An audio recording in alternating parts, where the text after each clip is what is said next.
Hello दोस्तों, एक बार फिर मैं आपके सामने एक नए विषय, एक नई जिज्ञासा के साथ आशा करता हूँ कि आप सभी स्वस्थ होंगे, सुखी होंगे, समृद्ध होंगे। ऐसी शुभकामना के साथ मैं ये ब्लॉग शुरू कर रहा हूँ।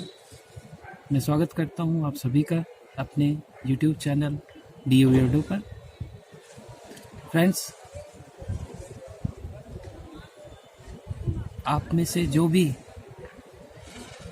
थोड़ा बहुत धार्मिकता से जुड़े हुए हैं, उनको माता मीराबाई की एक गीत या भजन हमेशा जरूर सुनाई पड़ता होगा, मैंने राम रतन धन पाए।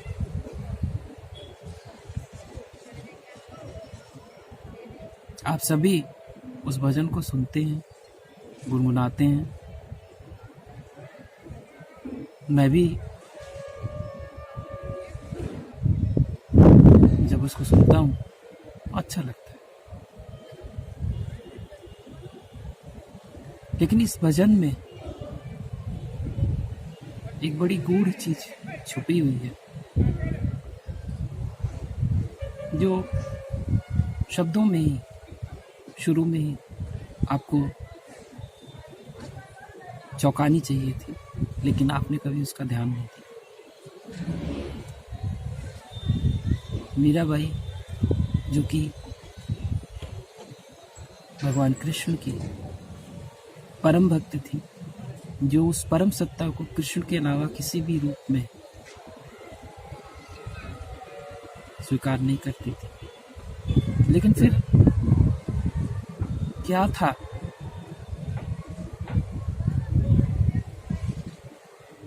कि जब माँ मीराबाई ने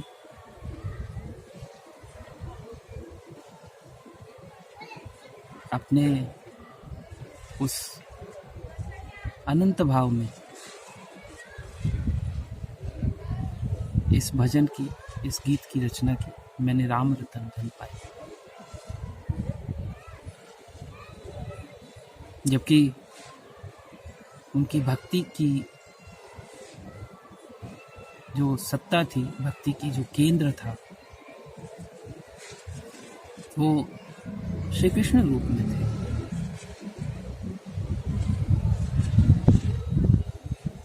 तो भजन तो होना चाहिए था कि मैंने कृष्ण रतन धन पाए।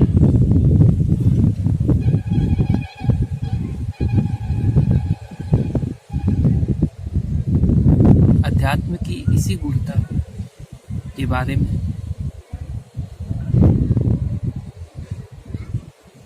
आपको एक जिज्ञासा जरूर होनी चाहिए। इसी तरह से एक दूसरा स्रोत है, या भजन है, या गीत आप कह लीजिए, जो संस्कृत में है, जो परम आदरणीय आदि शंकराचार्य द्वारा वंदित है। भज गोविंदम भज गोविंदम भज गोविंदम मूढ़मते। ये भी आपको चौंकाना जरूर चाहिए। आदि शंकराचार्य के इष्ट महादेव और भगवती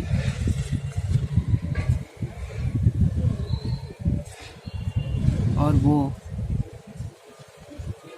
अपने अध्यात्म की चरम पर उन्होंने जो रचना की, उसमें वो कहते हैं भज गोविंदम भज गोविंदम भज गोविंदम मूढ़मते। ऐसे बहुत से उदाहरण आपको मिलेंगे जिसमें आपको ये लगेगा कि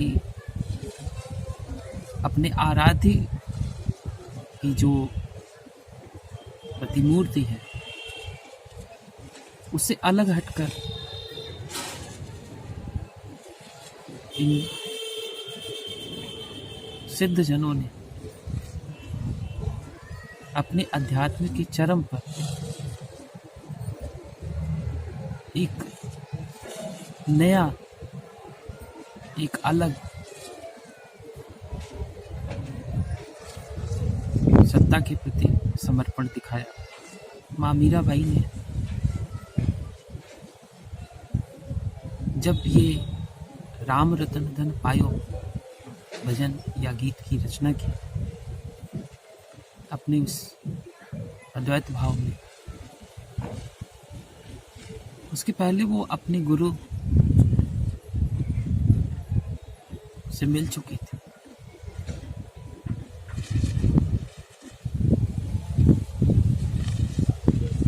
और गुरु की कृपा से उनको उस ज्ञान की पूर्णता का भाव प्राप्त हुआ, जिसमें उस परम सत्ता को अनंत स्वरूपों में देखने की नई अभिव्यक्ति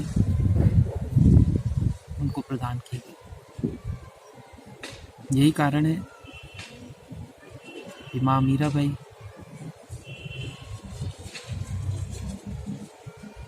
एकाएक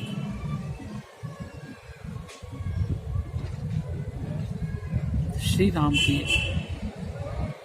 स्वरूप का गुणगान करने लगती और श्री आदि शंकराचार्य जो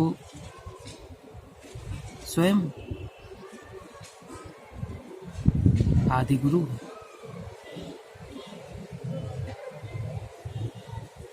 उन्होंने भी उस परम सत्ता को अनंत स्वरूप में स्वीकार किया।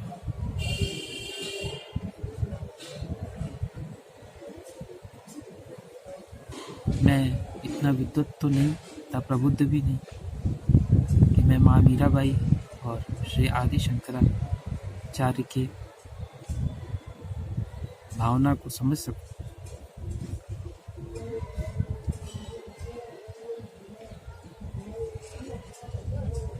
लेकिन उस परम सत्ता को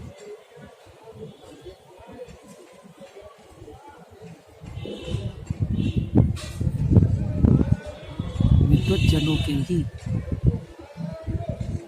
अनुसार समझने की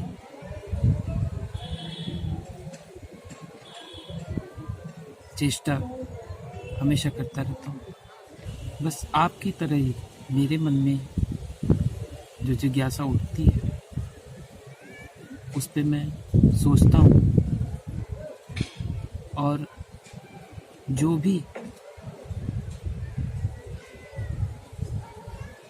प्रबुद्ध गुरुओं द्वारा बताया जाता है, उसी के अनुसार उसको व्यक्त करने की कोशिश करता हूँ। आप भी सोचिएगा,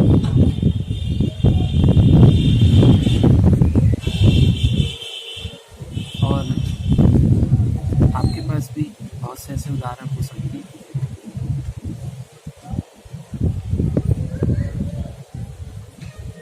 एक उदाहरण मैं आपको और दे रहा हूँ, परम श्रद्धेय श्री रामकृष्ण परमहंस जी का, कि जबकि उनके गुरु ने भगवान तोतापुरी जी ने उनको ये आदेश दिया कि जैसे ही महाकाली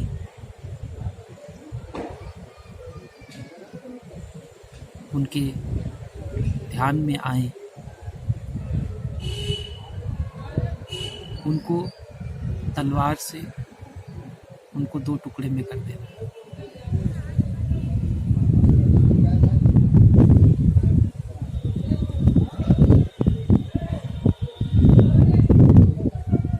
मैं भी आपकी तरह चौंक गया था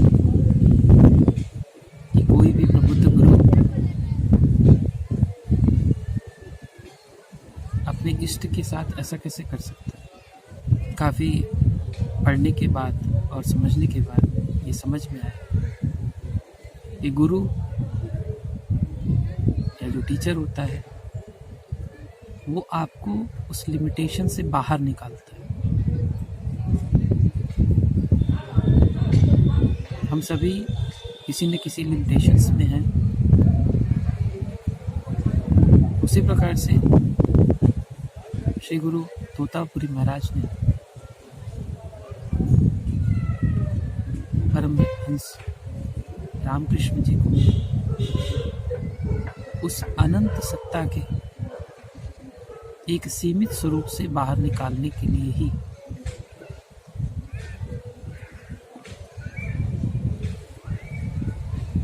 ऐसा आदेश दिया था। ये सारी घटनाएं अलग अलग जरूर हो सकती हैं, लेकिन इनका मंतव्य एक ही होता है, उस परम सत्ता को उसके अनंत स्वरूप में ही जाना। हो सकता है कि बहुत सीरियस ब्लॉग हो गया है, लेकिन हम बहुत सी चीज़ों के बारे में चिंतन करते हैं जो कि फिजूल की होती हैं, अल्पावधि के लिए होती हैं। लेकिन कुछ चिंतन हमारे व्यक्तित्व को और ऊपर ले जाता है और बढ़ाता है। मैं आपको छोड़े जा रहा हूँ इसी विचार के साथ। मिलूँगा आपसे फिर अगले ब्लॉग में। तब तक के लिए बहुत बहुत धन्यवाद और नमस्कार। Thank you very much.